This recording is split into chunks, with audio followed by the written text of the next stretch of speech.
ह्या 25 वर्षाच्या वाटचालीन मनोहरबाईन प्रत्येक घराकडे प्रत्येक पणजेकाराकडे एक नाते जोडले आणि म्हाका दिसता आयज वेळ आडिल्लो आसा 19 तारखेक हे नाते आनी इल्ले दृढ करपाचे.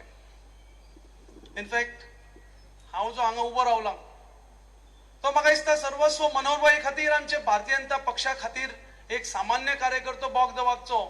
आयज तुम्ही 2दा आमदार म्हणून निवडून दिता आणि तुमचो आवाज विधानसभेक पावोवपाक म्हाका आशीर्वाद दितात. खंय तरी म्हाका दिसता फक्त भारतीय जनता पक्षाकच जावंक शकता. आयज मनोहरबाई आमच्या मदीं ना,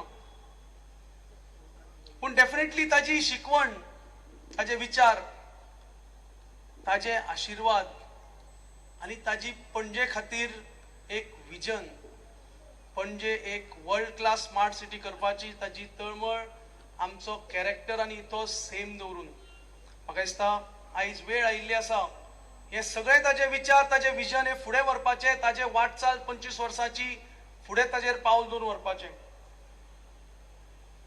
ताजी कारकीर्द म्हाका दिसता पणजेकारांनी जवळून पळयली. हांव सांगपाची गरज ना ताणें पणजे खातीर गेल्या 25 वर्सांत कितें कितें केलें तें. भारतीय जनता पक्षान एक संधी दिल्या की तुमचे सगळे पणजेकारांचे आशीर्वाद घेवन तुमचो आवाज जावन विधानसभेक वचपाचो, पणजेकारांचे समस्या विधानसभेक मांडपाच्यो आनी ताजेर सोल्युशन काडपाचो.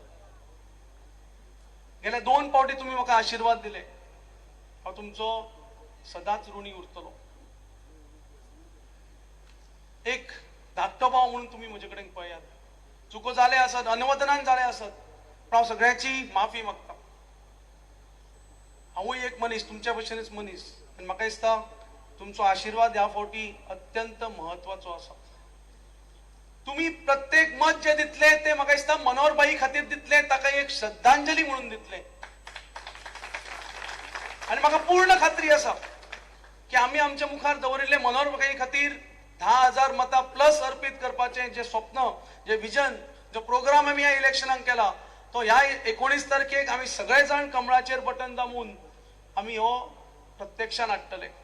मुख्यमंत्री झाल्यानंतर ज्यावेळी पुन्हा निवडणूक लढण्याची वेळ आली तेव्हा मनोहरने मला सांगितलं की सिद्धार्थ हा आपला अतिशय चांगला कार्यकर्ता आहे. त्याला मी इकडे आल्यानंतर त्याला सिद्धार्थाला पणजीची सीट दिली, पण मी जेव्हा सांगेल तेव्हा सिद्धार्थ कधीही माझ्यासाठी जागा सोडायला तयार आहे आणि त्यामुळे तो आपला उत्तम कार्यकर्ता आहे. मी पणजीतूनच विधानसभेची निवडणूक लढवी.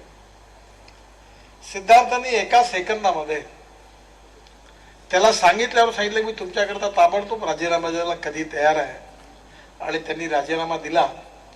मनोहर पोटनिवडणुकीला उभा राहिला आणि त्या प्रचाराकरता मी आलो होतो आणि त्याच्यात माझे एवढे जवळचे संबंध होते की तो जेव्हा जेव्हा माझ्याकडे आला मी त्याला कधी नाहीच म्हटलं नाही. माझ्या सेक्रेटरीने मला एकदा सांगितलं की साहेब हे 2 लोकसभेचं क्षेत्र आहे, तुम्ही आतापर्यंत एवढे मंजूर केले आहेत पैसे, आता याच्या पलीकडे मंजूर करणं बरोबर होणार नाही. म्हणलं ते जाऊ द्यावं. गोव्याच्या विकासाकरता मनोहर दरवेळेला येतो, तुम्ही काळजी करू नका, तो म्हणेल ते कामं करून द्या. ढवळीकरचे साक्षीदार आता ते सांगतात मीच कामं केले म्हणून.